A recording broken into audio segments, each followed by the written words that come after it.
The Sony Xperia VII, anticipated for release in May 2025, is poised to be a formidable flagship smartphone, particularly appealing to photography enthusiasts.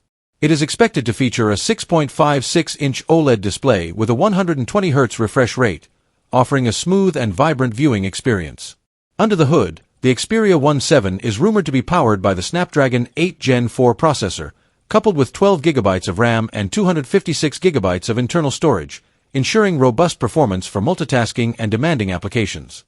The camera setup is expected to include a 50MP primary sensor, a 12MP ultra-wide lens, and a 12MP telephoto lens with a 70 to 200mm equivalent focal length, all equipped with Sony's advanced Xperia sensors for enhanced low-light performance and dynamic range.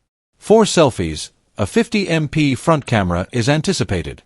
The device is also expected to support a 5,100 mAh battery with 33W fast charging, ensuring extended usage and quick power-ups.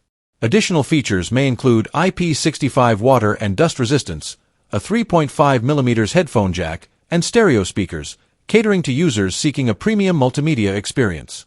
In Tunisia, the Xperia VII is expected to be priced around €870, making it a competitive option in the high-end smartphone market. Overall, the Sony Xperia VII aims to deliver a comprehensive and high-performance smartphone experience.